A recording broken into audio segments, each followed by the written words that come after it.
নতুন বাংলাদেশের ২৪ দফা ইশতেহার ঘোষণা করলেন জাতীয় নাগরিক পার্টি এনসিপির আহ্বায়ক নাহিদ ইসলাম। বিকেলে কেন্দ্রীয় শহীদ মিনারে আয়োজিত জনসমাবেশে এই ইশতেহার ঘোষণা করেন নাহিদ ইসলাম। জুলাই গণঅভ্যুত্থানের বর্ষপূর্তিতে দেশজুড়ে মাসব্যাপী পদযাত্রা শেষে এই সমাবেশের আয়োজন করে জাতীয় নাগরিক পার্টি এনসিপি। দলটির সিনিয়র যুগ্ম আহ্বায়ক আরিফুল ইসলাম আদিবের সঞ্চালনায় এতে আরও বক্তব্য রাখেন দলের সদস্য সচিব আক্তার হোসেন, উত্তরাঞ্চলের মুখ্য সংগঠক সার্জিস আলম, দক্ষিণাঞ্চলের মুখ্য সংগঠক হাসনাত আবদুল্লাহ সহ কেন্দ্রীয় নেতারা। এর আগে দেশের বিভিন্ন স্থান থেকে নেতাকর্মীরা মিছিল নিয়ে এসে যোগ দেন সমাবেশে। জুলাই অভ্যুত্থানের শহীদ পরিবারের সদস্য ও আহতরাও কেন্দ্রীয় শহীদ মিনারে উপস্থিত হন। এদিকে ইশতেহার ঘোষণার শুরুতে গণপরিষদের মাধ্যমে নতুন সংবিধান তৈরির প্রত্যয় ব্যক্ত করেন এনসিপির আহ্বায়ক। দর্শক, শহীদ মিনারে এনসিপির নতুন বাংলাদেশের ইশতেহার ঘোষণার কর্মসূচি চলছে। আমরা সরাসরি চলে যাচ্ছি সেখানে। শক্তিশালী ত্রিমাত্রিক নৌবাহিনী হিসেবে গড়ে তুলব। আমাদের প্রতিরক্ষা কৌশলের কেন্দ্রে থাকবে নিজস্ব ভূপ্রাকৃতিক গঠন, যা নদী বিধৌত অঞ্চল এবং বঙ্গোপসাগর কেন্দ্রিক রেখে গড়ে তোলা হবে। রাষ্ট্রীয় সার্বিক নিরাপত্তার বিষয়টিকে সর্বোচ্চ অগ্রাধিকার দিয়ে আমরা জাতীয় নিরাপত্তা পরিষদ গঠন করব। আমাদের সমন্বিত প্রতিরক্ষা নীতির কেন্দ্রে থাকবে সংসদীয় নজরদারি, নাগরিক অধিকার রক্ষা এবং আঞ্চলিক শান্তি ও কূটনৈতিক ভারসাম্যের প্রতি প্রতিশ্রুতি। প্রিয় বাংলাদেশ, আজ থেকে ঠিক 1 বছর আগে এই শহীদ মিনারে আমরা শপথ নিয়েছিলাম এই দেশকে স্বৈরাচারের হাত থেকে মুক্ত করব। আপনারা সাড়া দেওয়া আমরা সবাই মিলে ফ্যাসিবাদী শাসনকে পরাজিত করেছি এবং দেশের মানুষের নিজেদের কর্তৃত্ব ফিরিয়ে এনেছি। আজ আবারও এই শহীদ মিনার থেকে আপনাদেরকে আহ্বান জানাচ্ছি, আসুন আমরা সবাই মিলে আমাদের নতুন বাংলাদেশ গঠনে এই ঐতিহাসিক ২৪ দফাকে বাস্তবে রূপান্তর করে সকল নাগরিকের স্বপ্নের বাংলাদেশ গড়ি। ইনকিলাব জিন্দাবাদ, ইনকিলাব ইনকিলাব জিন্দাবাদ, এনসিপি এনসিপি জিন্দাবাদ জিন্দাবাদ, ক্ষমতা না জনতা, জনতা জনতা, ইয়া প্রশ্ন সংগ্রাম, সংগ্রাম সংগ্রাম, দালালি না রাজপথ, রাজপথ রাজপথ, ক্ষমতা না জনতা, জনতা জনতা, ইয়া প্রশ্ন সংগ্রাম, দালালি না রাজপথ, রাজপথ রাজপথ। প্রিয় সংগ্রামী বন্ধুগণ, গত বছর ৩রা আগস্ট আমরা 1 দফা ঘোষণা করেছিলাম। আজ 2025 সালের ৩রা আগস্ট আমরা 24 দফা ঘোষণা করছি। নতুন বাংলাদেশের ইশতেহার এই 24 দফার ভিত্তিতে প্রণীত হয়েছে। আগামীর বাংলাদেশে আমাদের যে বিচার সংস্কার, নতুন সংবিধানের পাশাপাশি এই 24 দফার ভিত্তিতে জাতীয় নাগরিক পার্টি নতুন বাংলাদেশ বিনির্মাণের জন্য লড়াই করে যাবে। আপনারা যারা আজকে এসেছেন, শহীদ পরিবারের সদস্যরা।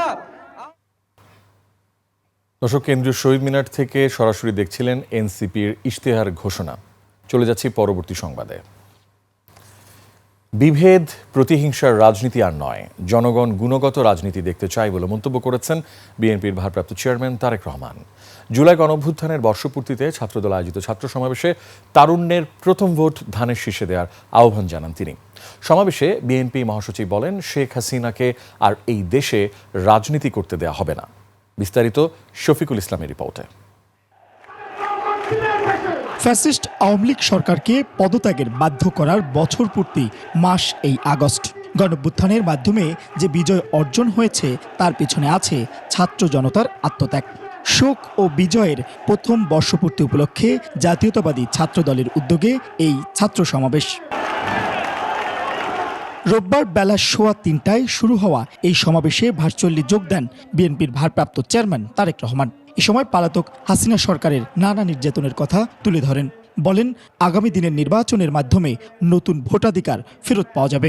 দেশকে তাবেদার রাষ্ট্রে পরিণত করে রাখতে বিগত 1.5 দশকে ফ্যাসিস্ট চক্র দেশের শিক্ষা ব্যবস্থাকে ধ্বংস করে দিয়েছিল, যার সাক্ষী তোমরা নিজেরাই। নানা অপকৌশলে আশ্রয় নিয়েছিল। শিক্ষার্থীদের নিরাপত্তা নিশ্চিত করার পরিবর্তে শিক্ষাঙ্গনকে সন্ত্রাসীদের নিরাপদ আস্তানা হিসাবে ব্যবহার করেছিল তারা। এ সময় তারেক রহমান আরো বলেন, রাজনীতিতে এখন গণমানুষের কথা বলার সুযোগ তৈরি হয়েছে, তাই প্রতিহিংসার রাজনীতি আর নয়। এই বাংলাদেশে ফ্যাসিবাদ, উগ্রবাদ, চরমপন্থার উত্থান কিংবা পুনর্বাসন চরমপন্থার উত্থান কিংবা পুনর্বাসন ঠেকাতে শিক্ষার্থীদেরকে অবশ্যই সচেতন থাকতে হবে, সচেতন ভূমিকা পালন করতে হবে। এর আগে ছাত্র সমাবেশে বক্তব্য রাখেন বিএনপির মহাসচিব। তিনি বলেন, ফ্যাসিস্ট ফেরত আসার চেষ্টা করলে তা রুখে দেবে ছাত্ররা। আজকে আমাদেরকে ঐক্যবদ্ধ থাকতে হবে। অনেক চেষ্টা করা হচ্ছে বাংলাদেশের বিভক্তি সৃষ্টি করবার। আমাদের পাশের দেশে ভারতবর্ষে ফ্যাসিস্ট হাসিনা আশ্রয় নিয়েছে, তার লোক পড়েনি। সেখান থেকে সে মাঝে মাঝেই হুমকি দিচ্ছে যে তারা বাংলাদেশে আক্রমণ করবে। সমাবেশের শুরুতে পবিত্র কোরআন তেলাওয়াত এবং জাতীয় সঙ্গীত পরিবেশন করা হয়।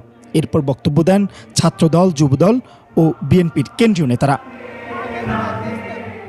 শফিকুল ইসলাম, 21 টেলিভিশন, ঢাকা। শেখ হাসিনার দেশ ত্যাগের পর থেকে একের পর এক নাশকতা চালিয়ে যাচ্ছে নিষিদ্ধ ঘোষিত সংগঠন ছাত্রলীগ। তাদের রুখতে অন্তর্বর্তী সরকারের পক্ষ থেকে নানা ধরনের উদ্যোগ নেওয়া হলেও মেলেনি আশানুরূপ ফল। উল্টো আইন শৃঙ্খলা রক্ষা বাহিনীর চোখ ফাঁকি দিয়ে তাদের সুসংগঠিত করতে দেশের মধ্যেই চালানো হয়েছে সামরিক প্রশিক্ষণ। এমন অবস্থায় সরকারের সামর্থ্য নিয়ে প্রশ্ন তুলছে রাজনৈতিক দলগুলো। কামরুজ্জামানের ক্যামেরায় বিস্তারিত জানাচ্ছেন মাহতাব মিনহাজ। 5 আগস্ট স্বৈরশাসক শেখ হাসিনা ভারতে পালিয়ে যান। ঠিক এরপর থেকেই পাল্টে যেতে থাকে দেশের রাজপথের চিত্র। নিষিদ্ধ হয় ছাত্রলীগ। এক সময়ের শাসক দলের এই ছাত্র সংগঠন এখন পরিণত হয়েছে বিপজ্জনক ছায়া সংগঠনে।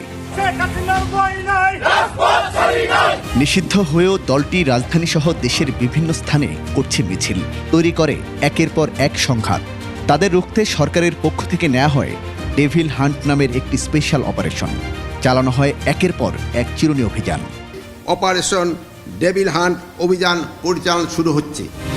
এত কিছুর মধ্যেও দেশে বসেই গোপনে চলছিল তাদের প্রশিক্ষণ কার্যক্রম। এক পর্যায়ে ধরা পড়ে সেনাবাহিনীর এক কর্মকর্তা, যিনি ছাত্রলীগ কর্মীদের ট্রেনিং দিচ্ছিলেন বলে জানায় আইনশৃঙ্খলা বাহিনী। দোষ প্রমাণিত হলে নিঃসন্দেহে সেনাবাহিনী প্রচলিত নিয়ম অনুযায়ী তার বিরুদ্ধে ব্যবস্থা গ্রহণ করবে। এমতাবস্থায় তাদের ধরতে আবারও অভিযানে নেমেছে ঢাকা মহানগর পুলিশ। ইতোমধ্যে সংগঠনটির পালিয়ে থাকা অনেককে আইনের আওতায় আনা হয়েছে। নিষিদ্ধ সংগঠনটির নাশকতা রুখতে সর্বদা সচেষ্ট বলেও জানান ডিএমপির এই কর্মকর্তা। আমাদের যে গোয়েন্দা নজরদারি সেটা অব্যাহত রেখেছি এবং আপনারা দেখেছেন এর ফলশ্রুতিতেই কিন্তু অনেকগুলো ঘটনা আমরা পূর্ব থেকেই প্রতিরোধ করতে সক্ষম হয়েছি এবং এর সাথে জড়িত অনেককেই আমরা গ্রেফতার করতেও সক্ষম হয়েছি। এমতাবস্থায় দেশের রাজনৈতিক দলগুলোর দাবি, আইনশৃঙ্খলা বাহিনীর চেষ্টা অব্যাহত থাকলেও ছাত্রলীগের সহিংসতা ঠেকাতে সফল হয়নি অন্তর্বর্তীকালীন সরকার। একমাত্র জনগণের নির্বাচিত সরকারই এমন অবস্থা থেকে উত্তরণের উপায় হতে পারে বলেও মনে করেন কেউ কেউ। এসব চোরা গুপ্তা মিছিল মিটিং হচ্ছে, এটা কিন্তু এই সরকার আইন শৃঙ্খলা সপ্তাহে দমন করতে ব্যর্থ হয়েছে বলে আমি মনে করি। ইচ্ছা থাকলেই উপায় হতো, তাইলে যদি শুধু কথার কাজের মিল না হয় তাহলে এগুলো তো চলতেই থাকবে। অতএব এর পরিণতি ভয়াবহ নয়। আমি মনে করি এর পরিণতি হবে একটা নির্বাচন দিয়ে যদি রাজনৈতিক সরকার কায়েম হয়। সরকার তার দায়িত্ব ঠিকমতো পালন করতেছে না, করেনি, এবং আমি সামনের দিকে করবে সেই আশাও রাখি না। আমি মনে করি এটা একটা ব্যর্থ সরকার ছিল এবং কলঙ্কিত সরকার ছিল। একটা অভ্যুত্থানকে কীভাবে হচ্ছে চোখের সামনে নষ্ট হয়ে যাওয়া, ধ্বংস হয়ে যাওয়া আমরা এই অভ্যুত্থান পরবর্তী সময়ে দেখেছি। ছাত্রলীগের নাশকতা, সরকারের অবস্থান আর আইনশৃঙ্খলা বাহিনীর চেষ্টার মধ্য দিয়ে এক অস্থির সময় পার করছে দেশ। প্রশ্ন থেকেই যাচ্ছে, এই উত্তপ্ত পরিস্থিতি থেকে জাতিকে কে বের করে আনবে? মাহতাব মিনহাজ, 21 টেলিভিশন, ঢাকা। এদিকে অংশীজনদের সাথে আলোচনা ও স্বীকৃতি ছাড়া জুলাই ঘোষণাপত্রকে প্রত্যাখ্যান করবে গণ অধিকার পরিষদ। রোববার সংবাদ সম্মেলনে এমনটাই জানিয়েছেন দলের সাধারণ সম্পাদক রাশেদ খান। বলেন, গণ অভ্যুত্থানের অন্যতম স্টেক হোল্ডার গণ অধিকার পরিষদের ইতিহাসকে মলিন করছেন অন্তর্বর্তী সরকারের কয়েকজন উপদেষ্টা। ফ্যাসিবাদ থেকে রেহাই পেয়ে এনজিওবাদের খপ্পরে পড়েছে দেশ। এছাড়া রাজনৈতিক দলগুলোর মধ্যে ক্যাটাগরি করে সরকার নতুন করে বৈষম্য করছে বলেও দাবি গণ অধিকার পরিষদের। 2018 সালের কোটা সংস্কার আন্দোলন ও নিরাপদ সড়ক আন্দোলনকে জুলাই সনদে অন্তর্ভুক্তির দাবি জানিয়েছে দলটি।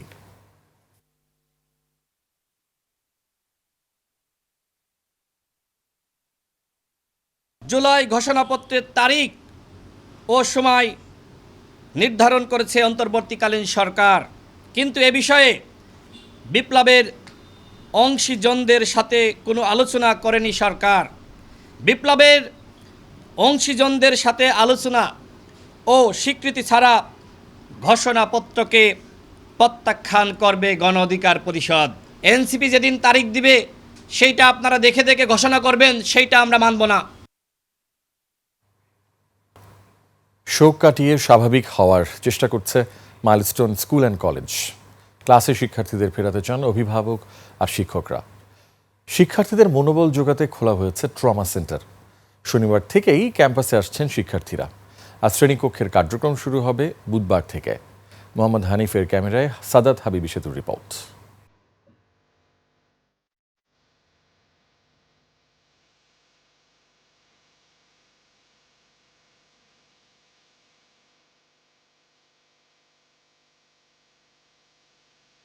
গুনে গুনে 12 দিন পার করে অবশেষে আবারও দুঃসহ স্মৃতির ক্যাম্পাসে ফেরা।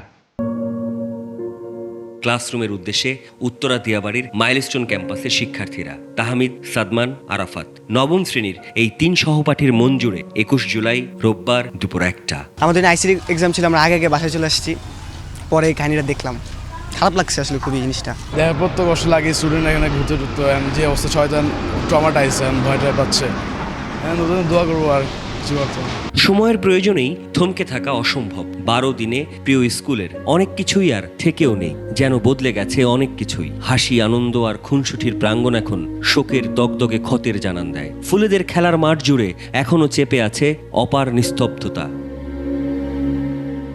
চোখে মুখে আক্ষেপ আর আফসোসের ছায়া, আর শোক সইবার তাড়নার নতুন এক বাস্তবতা। তবে এত মৃত্যুর উঠোনে স্বাভাবিক হতে চাইলেই কি স্বাভাবিক হওয়া যায়?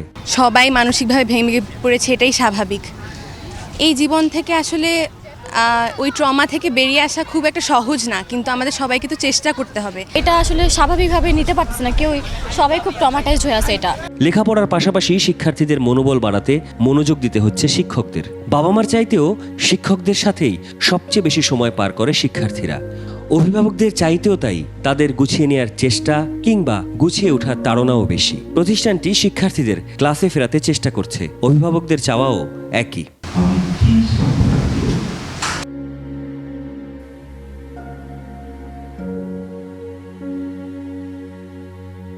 শনিবার থেকেই মাইলস্টোন ক্যাম্পাসে নিহত আর হাসপাতালে থাকা আহতদের জন্য এমন দোয়া মাহফিল হচ্ছে ধাপে ধাপে। সংবাদ শিরোনাম হবার পর থেকেই মাইলস্টোনের ট্র্যাজেডি ঘিরে মরদেহের সংখ্যা নিয়ে নানান ভুল আর অসত্যের ছড়াছড়ি। তাই শিক্ষার্থীদের কাছে তুলে ধরা হচ্ছে সবকিছু। একটা ছোট মেয়ে বলছে যে এটার অনুমোদন নাই, তা মিথ্যা কথা। এটার অনুমোদন আছে এবং সরকার আমাদেরকে এখানে জমি দিয়েছে। এখানে বিল্ডিং করার সময় রাজুকের কাছে আবেদন করেছি, রাজুক আমাদেরকে প্রথমে বলছে না, এখানে সিভিল এভিয়েশন অথরিটির পারমিশন লাগবে।